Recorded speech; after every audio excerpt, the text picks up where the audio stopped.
merupakan sejarah, mengingatkan kembali pembantaian 30.000 jiwa lebih di depan Ka'bah. Dr. Majdi Ar-Robai, pakar sejarah, berkata, "Aku telah menghabiskan 10 tahun dari umurku bersama Syiah, dan kupelajari sejarah mereka, kuteliti sepak terjang mereka dan tokoh-tokoh utama mereka. Demikian pula perseteruan mereka terhadap Ahlus Sunnah wal Jamaah. Itu semua kulakukan selama pengembaraan ilmiahku dalam rangka mendapatkan gelar master dan doktor di bidang sejarah Syiah, tepatnya di negeri Irak dan Iran. Kurenungi dengan seksama sekte Syiah Batiniyah yang menghalalkan darah kaum muslimin, dan menyebarkan paham Syiah dengan api dan besi, kekuatan senjata. Sampai mereka berhasil memaksa bangsa Iran sejak 400 tahun untuk memeluk Syiah. Mereka memaksa jutaan warga Ahlus Sunnah wal Jamaah di Iran untuk menganut paham Syiah.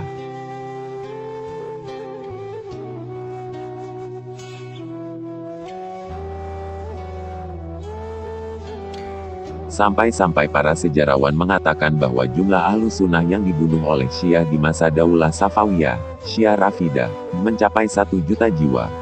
Mereka disembelih dengan pedang oleh tangan-tangan Syiah Rafidah, sehingga beralihlah Iran yang Sunni menjadi Syi'i Majusi sejak 400 tahun silam.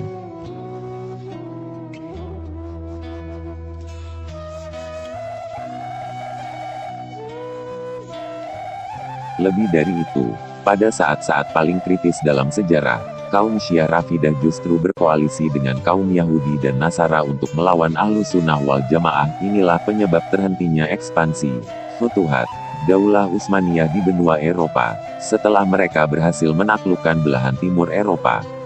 Daulah Utsmaniyah sempat menjejakkan kakinya di jantung Eropa, dan mengepung kota Wina, Austria, namun akhirnya mereka harus kembali ke negeri timur Asia, dan melupakan impian penaklukan Eropa dan masuknya warga Eropa ke pangkuan Islam. Oleh karena itu, salah seorang sejarawan Barat terkenal berkata, "Andai bukan karena pengkhianatan dan serangan kaum Syiah Safawiyin, Rafidah, terhadap Khilafah Utsmaniyah dari arah belakang, niscaya Utsmaniyun akan menguasai Eropa seluruhnya, dan beralihlah Eropa menjadi benua Islam."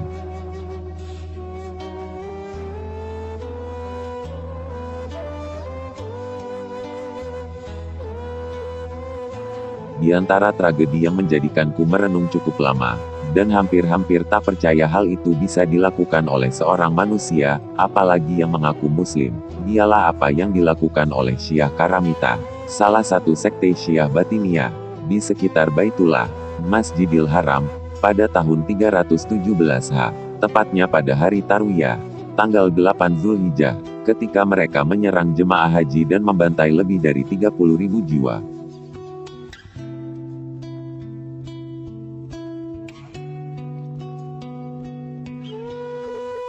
Zam-zam mereka hancurkan, pintu Ka'bah mereka congkel, kiswahnya mereka lepas, dan siapapun dari jemaah haji yang bergelayutan di kiswah Ka'bah mereka sembelih. Lalu mereka kuburkan jasad kaum muslimin TSB di sumur Zam-zam.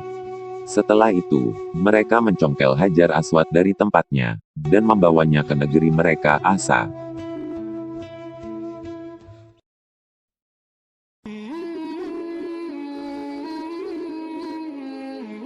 Setelah merenungi tragedi ini, barulah aku meyakini kebenaran ucapan Syekhul Islam Ibnu Taimiyah tentang kaum Syiah Batiniyah, bahwa mereka itu lebih kafir dari Yahudi dan Nasrani, dan memerangi mereka lebih wajib daripada memerangi orang-orang kafir, sebab mereka tergolong kaum murtad.